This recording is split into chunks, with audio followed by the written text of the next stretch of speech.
Cuando comencé el libro de Romanos, explicaba que es uno de los libros un poquito con cierto grado de complejidad mayor que otros libros. ¿Por qué? Pues explicaba que por la fraseología misma que tiene, por las figuras que representa, y que también está muy cargadito, muy lleno de sustancia, de sabiduría espiritual. Entonces hay que desmenuzarlo poquito a poquito, hay que saborearlo, hay que discernirlo bien, porque tiene mucho que Dios quiere decirnos, ¿verdad?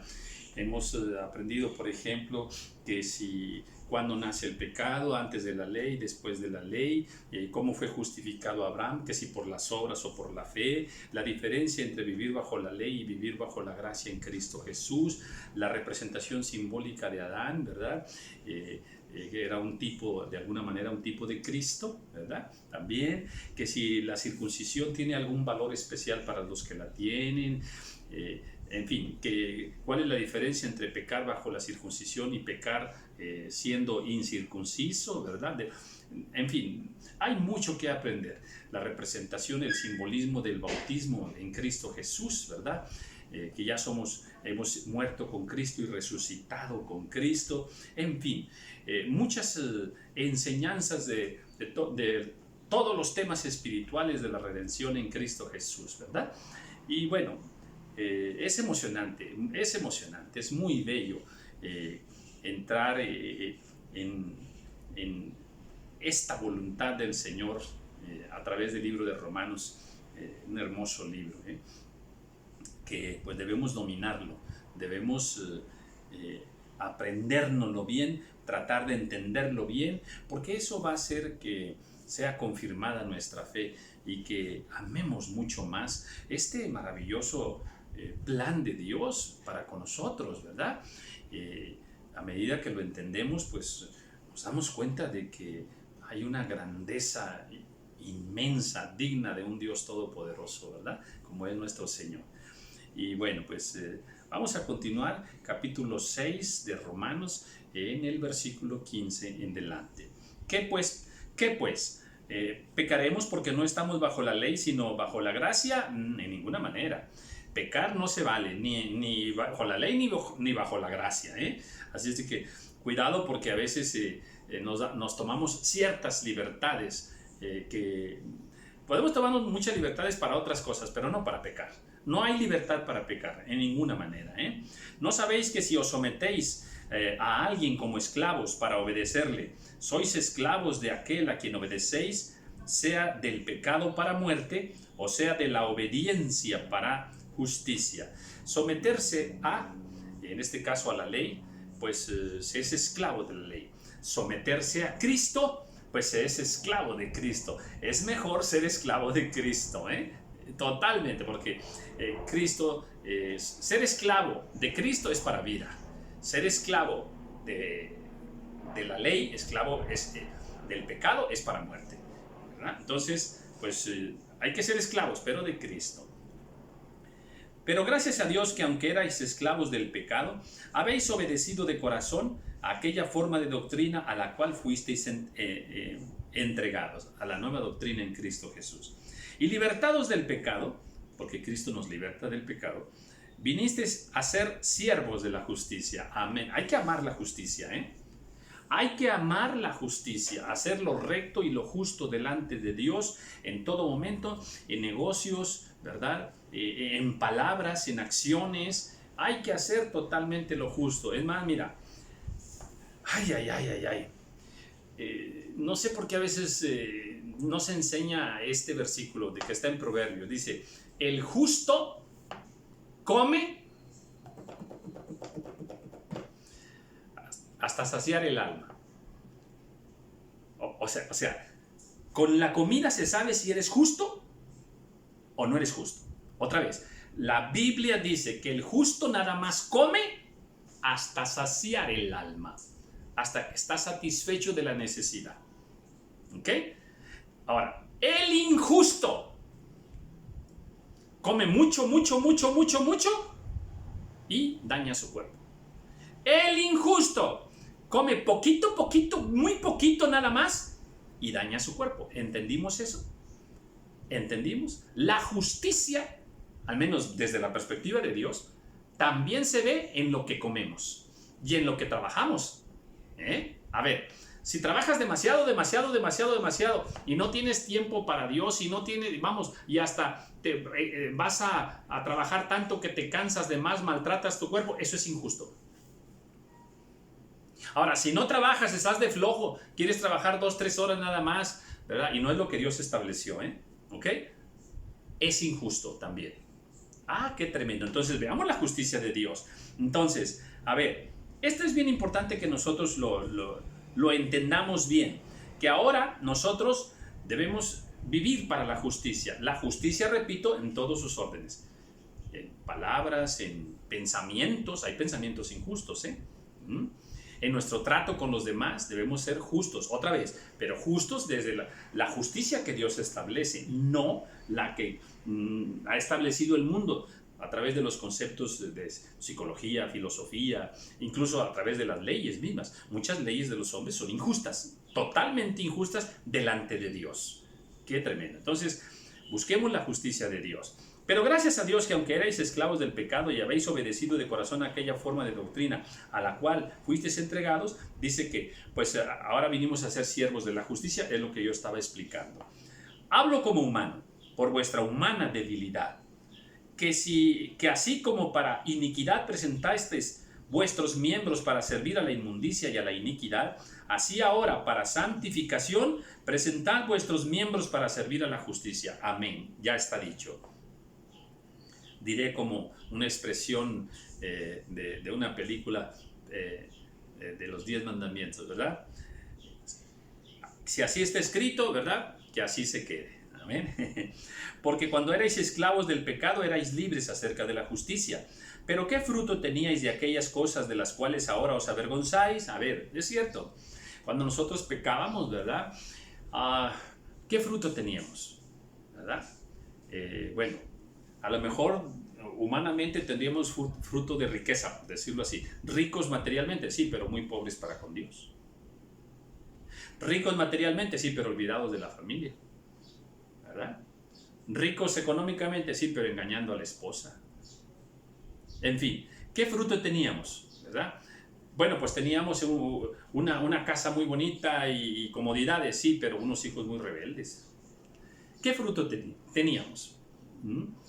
Bueno, pues que yo estaba muy prosperado, sí, pero no tenías paz en tu corazón.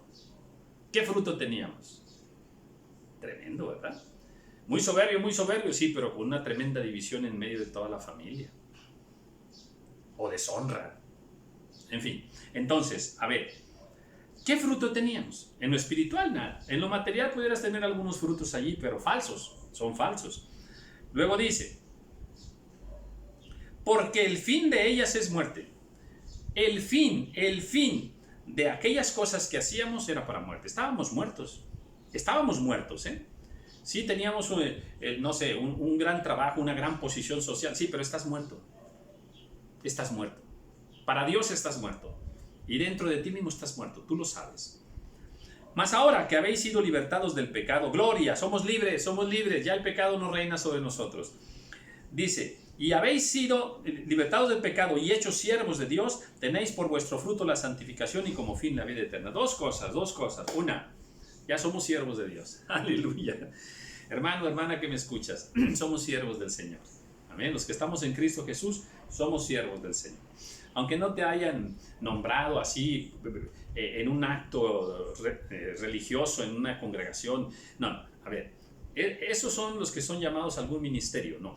Pero todos los demás, los hermanos que asistimos regularmente, normalmente, ¿verdad?, a la casa del Señor, que estamos en Cristo Jesús, que formamos parte del cuerpo de Cristo, somos siervos. Somos siervos de Dios. Amén. Con título o sin título religioso, somos siervos del Señor. Amén. Y dice que ahora nuestra obligación es la santificación. Claro, Cristo ya nos santificó. Amén. Somos santos. Amén. Sí, pero lo que tenemos que hacer es vivir en santidad todos los días. En la mañana en santidad, en la noche en santidad, ¿sí? En tu trabajo en santidad, Hay que vivir la santificación todos los días. Porque la paga del pecado es muerte, mas la dádiva de Dios es vida eterna en Cristo Jesús, Señor nuestro. Amén. El pecado lleva a muerte, el regalo del Señor lleva a vida eterna. Capítulo 7, versículo 1. ¿Acaso ignoráis, hermanos? Pues hablo con los que conocen la ley. ¿Que la ley se enseñorea del hombre entre tanto que éste vive? Ay, ay, ay, ay, ay, ay, ay. Esto es tremendo. La ley se enseñorea, o sea, la ley controla y domina al hombre. Lo hace esclavo. ¿Cuándo? Mientras él vive. Mientras él vive. Esta es una revelación maravillosa. Mientras él vive, mientras está vivo, él está en la ley. Y la ley se enseñorea de él. Dice, atención con esto, ¿sí? Atención con esto. Porque la mujer casada está sujeta por la ley al marido mientras éste vive. Sí, hay una ley, ¿verdad? Se casaron ante la ley de Dios y ante la ley de los hombres, ¿verdad? Ante la ley de Dios basta con la presencia del Señor que testifica. No hay un matrimonio por la iglesia, solamente existe el matrimonio civil, decimos en México, a través de las leyes humanas, que son las que respalda Dios, porque los hombres que tienen autoridad, los magistrados, son servidores de Dios, no siervos de Dios, servidores de Dios, representan a Dios aquí en la tierra. Entonces, al casarse por las leyes terrenales, usted ya está casado delante de Dios. Entonces dice, porque la mujer casada está sujeta, para empezar tiene que estar sujeta al marido, por la ley al marido, porque ahí dice que ya son esposos, ¿verdad? Que son marido y mujer. Bien, y dice, pero mientras él vive, o sea, si está vivo siguen casados, ¿verdad? Hay una ley que los mantiene casados. Luego dice, pero si el marido muere, ella queda libre de la ley del marido. O sea, si él fallece, pues entonces ya no hay ley que la ate a ese marido. El marido ya murió, ya no hay ley que ella ya es libre de ¿qué? De la ley que la ataba al marido. ¿Ok? Dice, así que si en vida del marido se uniere a otro varón, será llamada adúltera. Por lo tanto, mientras el marido está vivo ahí, ¿verdad? Pues ella no puede casarse con otro varón, ¿verdad? ¿Por qué? Porque se cometería adulterio. Pero si su marido muriere, es libre de esa ley. ¿Amén? Ya es libre. De tal manera que si se uniere a otro marido, no será adúltera. ¿Ok? Entonces, están casados. Muere el marido, ¿verdad? Entonces ella ya es libre y se puede casar con otro. Así también vosotros, hermanos míos, habéis muerto a la ley mediante el cuerpo de Cristo, para que seáis de otro, del que resucitó de los muertos, a fin de que llevemos fruto para Dios. Bueno, nos hace una simbología, ¿verdad? También nosotros, ¿verdad? Hemos muerto a la ley. Hemos muerto a la ley. ¿Por qué? Porque ahora en Cristo Jesús, ¿verdad? Que murió por nosotros, ¿verdad? Nos libertó de esa ley. Gloria a Cristo. Dice, para que seáis de otro. ¿Ahora de quién vamos a ser? Pues vamos a ser ahora de quién, de Cristo Jesús, para que llevemos fruto. Dice, porque mientras estábamos en la carne, o sea, cuando estábamos en la ley, estamos en la carne. Atención con esto, ahorita voy a regresar a explicar esto. Más que quiero leer primeramente todos estos versículos y luego voy a aplicar un concepto nuevo, diferente, que te va a ser de mucha bendición. Porque mientras estábamos en la carne, ¿okay? Cuando uno está en la carne, está viviendo bajo la ley. Otra vez, cuando uno está en la carne, está viviendo bajo la ley. Acuérdense que la ley produce muerte. Bueno, la carne produce muerte.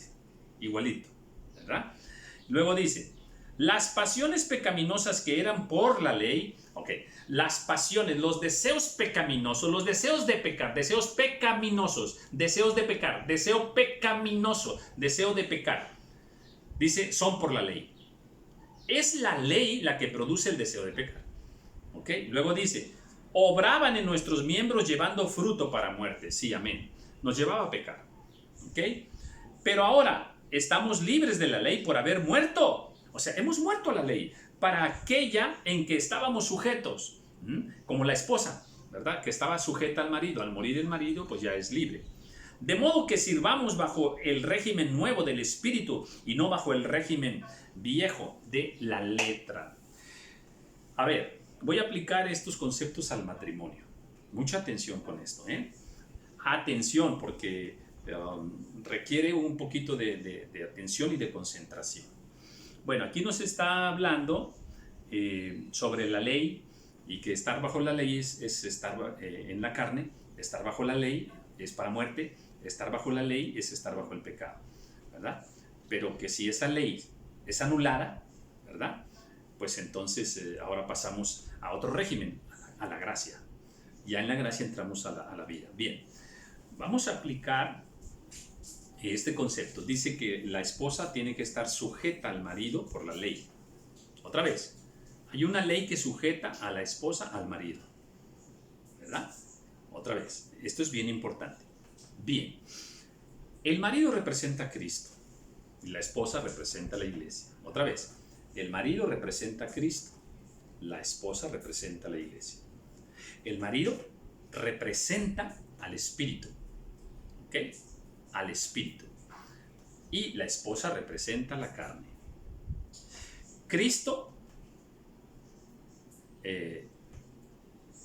pide que la iglesia esté sujeta a Él. O sea, la iglesia, la esposa debe sujetarse a Cristo. Bien. El Espíritu, ¿verdad?, debe sujetar a la carne, controla la carne, domina a la carne. Esa es la misión del Espíritu Santo. Amén. Ahora, atención con esto. Dice que la ley se enseñorea del hombre mientras éste vive. Otra vez, la ley se enseñorea. La ley es mala cuando se enseñorea, cuando se impone. La ley es mala. Cuando el marido está vivo, o sea, en la carne, atención, entonces aplica la ley y se enseñorea. Aplica la ley de una manera obligatoria, impone la ley sobre la carne, el esposo sobre la esposa.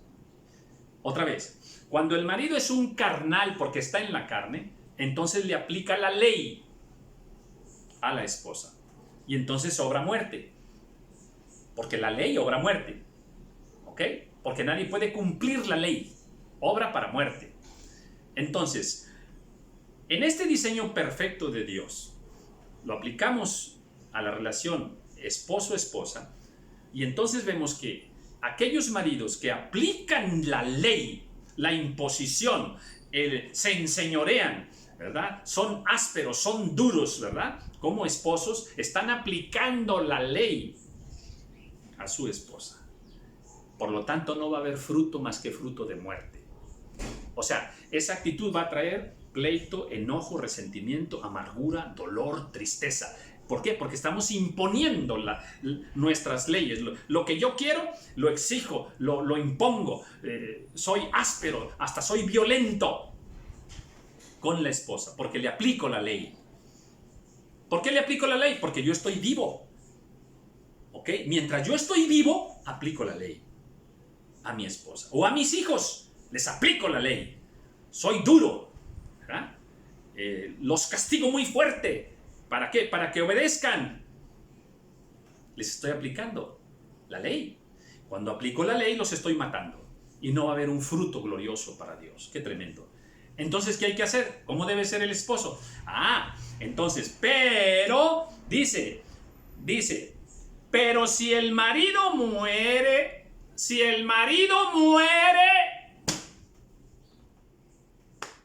muere a la ley. O sea, muere a la ley. O sea, ya no aplica la ley. Si el marido muere, así como Cristo murió, y al morir Cristo, fue quitada la ley. Ya no se aplica la ley. La muerte de Cristo hace que ya no se aplique la ley. La muerte del marido, espiritualmente, recuerden que cuando está vivo es carnal. Cuando está muerto el marido es que ya es espiritual. Ya murió a la carne, ahora es un marido espiritual. entonces ya no aplica la ley. ¿Sabe qué aplica? Lo mismo que Cristo nos aplicó a nosotros, la gracia. Aleluya. Y la gracia es para vida. La gracia es para vida. Cuando el marido aplica la ley, está matando a la esposa. Cuando el papá aplica la ley, está matando a los hijos. Espiritualmente. No va a haber fruto bueno. Pero cuando el marido muere a su propia carne, ya no aplica ley.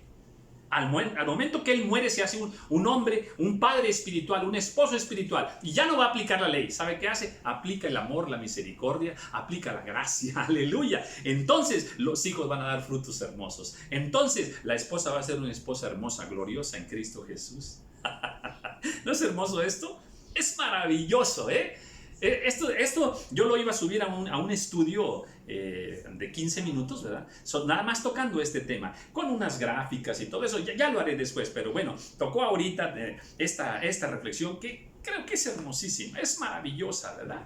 Entonces, si vuelvo a leer el pasaje y lo aplicas desde esta perspectiva, te das a dar cuenta que es maravillosa, ¿eh?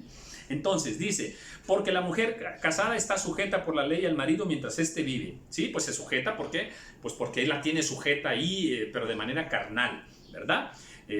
Decimos en México, aquí nomás mis chicharrones truenan, ¿verdad? Yo soy bien macho y tú cállate y tú esto. Estás aplicando la ley. Estás aplicando la ley. No digo que el esposo no sea la cabeza de la esposa, claro que sí. No digo que la esposa no se deba sujetar a su marido, claro que se tiene que sujetar. Ese es el mandamiento de Dios. Pero en cómo nosotros le tratemos está la diferencia. No hay que aplicarle la ley a la esposa, porque estamos vivos carnalmente, ¿verdad? Pero si aplicamos la gracia y nosotros morimos, Efesios dice que pues debemos tratar y amarla así como también Cristo murió por la iglesia, igual. Entonces va a haber un fruto hermoso de paz, un fruto de mucha bendición en su vida espiritual. Pues tremendo, ¿eh? Tremendo. Entonces, bueno, pues si tienes oportunidad, tú mismo por ahí, ¿verdad? Dice, así que si en vida del marido se uniere a otro varón, es adúltera, pero si su marido muere, ella es libre de esa ley. Entonces, cuando nosotros, ¿verdad? Morimos a la carne, entonces nuestros hijos, nuestra esposa ya es libre de la ley y ahora entra y conoce la gracia. Qué hermoso. Pues bueno, por ahí repásalo y medítalo bajo esta perspectiva y bueno, espero que te pueda ser de mucha bendición esta revelación que bueno, a mí en lo personal pues cambió mi vida, cambió mi vida. Al final, en el versículo 6 dice, pero ahora estamos libres de la ley. ¿Ok? En Cristo ya no estamos bajo la ley. Dice, por haber muerto para aquella en que estábamos sujetos, de modo que sirvamos, ahora vamos a servir bajo un nuevo régimen. ¿Cuál? El del Espíritu. El régimen del Espíritu, pues es el de Cristo Jesús. Y no bajo el régimen de la vieja letra, ¿verdad? El de la carne. Amén. Bien, quedan unos cuantos minutos y voy a continuar el versículo 7. Estoy en el capítulo 7, versículo 7 del libro de Romanos. ¿Qué pues diremos? ¿La ley es pecado? No, en ninguna manera. Pero yo no conocí el pecado, sino por la ley. Porque tampoco conociera la codicia si la ley no dijera no codiciarás. ¿Cuándo supe que la codicia era mala? Cuando Dios dijo no codiciarás. ¿Cuándo supe que matar era malo? Cuando Dios dijo no matarás. Mas el pecado, tomando ocasión por el mandamiento, produjo en mí toda codicia. Porque sin la ley el pecado está muerto. Miren nada más esto. Al momento que la ley fue dada, entonces el pecado empezó a producir el deseo de pecado. A ver, si dice no codiciarás a la mujer de tu prójimo, ¿verdad? Bueno, ese es el mandamiento. Bueno, ese mandamiento, esa ley produce en nosotros, en nuestra carne, esa ley produce en nuestra carne el deseo de sí codiciar la mujer del prójimo. Así opera en el reino espiritual, así se mueve el pecado, así nace el pecado, así brota el pecado. ¿Dónde está el pecado? En nuestra carne, en nuestra carne. Cuando se le da un mandamiento, una ley a la carne, brota inmediatamente el deseo de pecado. Dice, mas el pecado tomando ocasión por el mandamiento produjo en mí toda codicia. Luego dice en el 9, y yo sin la ley vivía en un tiempo, mas venido el mandamiento, el pecado revivió. Cuando vino el mandamiento, el pecado revivió. Al revivir el pecado, dice, yo morí, porque el pecado produce muerte. Y hallé por el mismo mandamiento que era para vida, que a mí me resultó para muerte. Sí, así es. El mandamiento que Dios lo daba, al momento que Dios da el mandamiento de no matarás o no codiciarás, nos lo da para vida. Pero en nosotros produjo la muerte. ¿Por qué? Porque estamos en un cuerpo de pecado. Porque el pecado, tomando ocasión por el mandamiento, me engañó y por él me mató. De manera que la ley, a la verdad, es santa. O sea, el mandamiento es correcto, es bueno, es santo. Y el mandamiento dice, es santo, justo y bueno. Atención con esto, Todos los mandamientos que Dios ha puesto en su palabra son santos, son justos y son buenos. Todos, todos. Nos parezca que están bien o que no están bien, nos parezcan muy duros, muy difíciles de entender, no importa. Si es mandamiento dado por Dios, es santo, es justo y es bueno. Solo que para entender a Dios tienes que borrar el entendimiento humano, tienes que borrar el conocimiento humano, la sabiduría humana, los argumentos humanos, los argumentos de la ciencia y de las leyes humanas, el pensamiento occidental, los valores modernos de ahora. Para entender a Dios, ¿verdad? Tenemos que, eliminar todo prejuicio que nos impide conocer perfectamente la justicia de Dios. Dios es justo, Dios es bueno, Dios es santo. Todos sus mandamientos son justos, todos sus mandamientos son santos, todos sus mandamientos son buenos. Amén. Dice,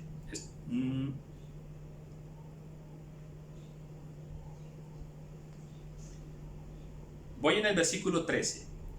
Luego, lo que es bueno, porque el mandamiento es bueno, vino a ser muerte para mí. En ninguna manera, o sea, produjo la muerte, ¿verdad? Por el deseo del pecado que está en la carne. Amén.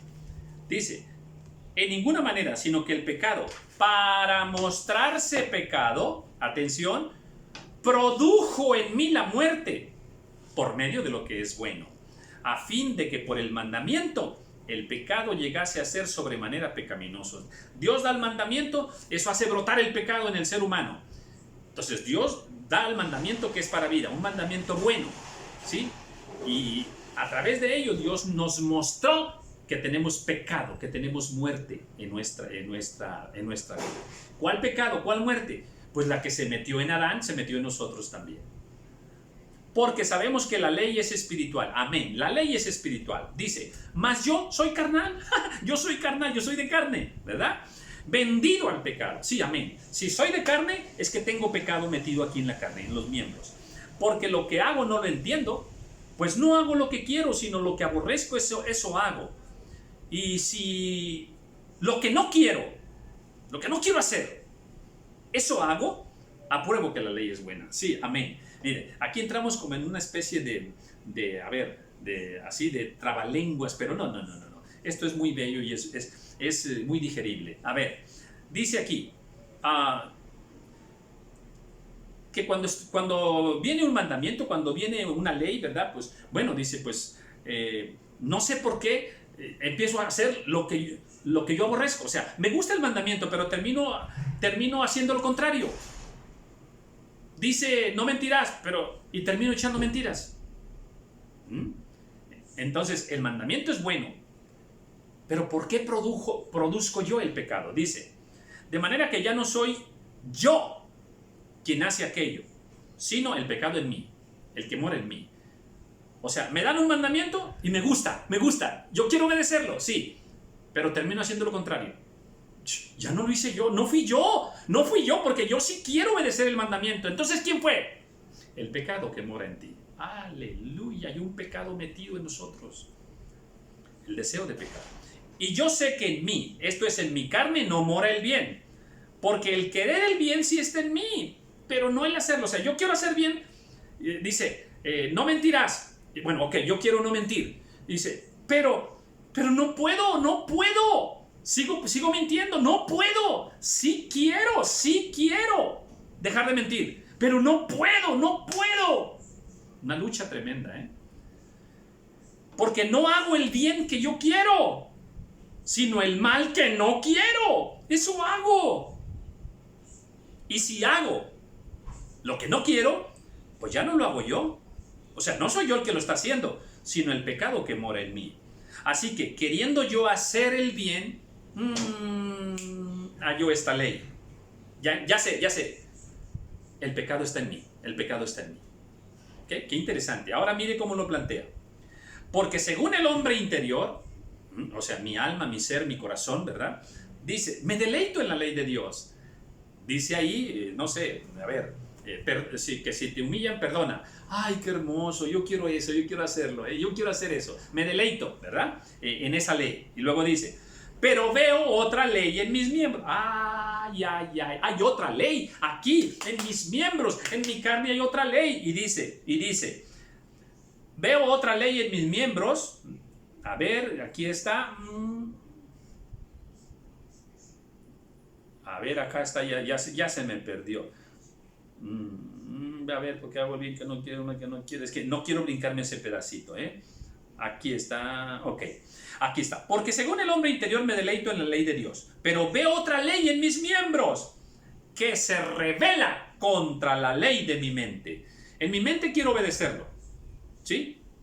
Pero hay otra ley que no quiere, la ley del pecado, la ley que está aquí, la ley de mis miembros, y me lleva cautivo, y esa me gana, me hace preso, me vence, ¿verdad? Me lleva cautivo a la ley del pecado, oh santo, que está en mis miembros. Y entonces hay una lucha, hay un conflicto en mí. Me deleito, yo quiero obedecer a Dios, pero lo intento, pero no puedo. ¿Por qué? Porque la otra ley que está aquí, la ley del pecado, me gana, me vence. Entonces, ¿cómo te sientes? Terrible. Así se sentía Pablo. Dice, miserable de mí.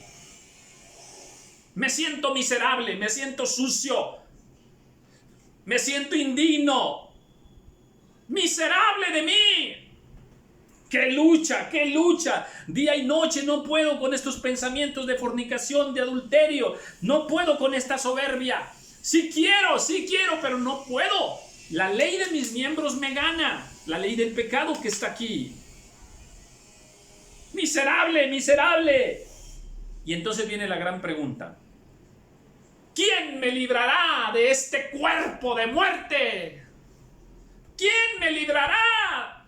Me siento miserable. ¿Quién me libra de este cuerpo de muerte?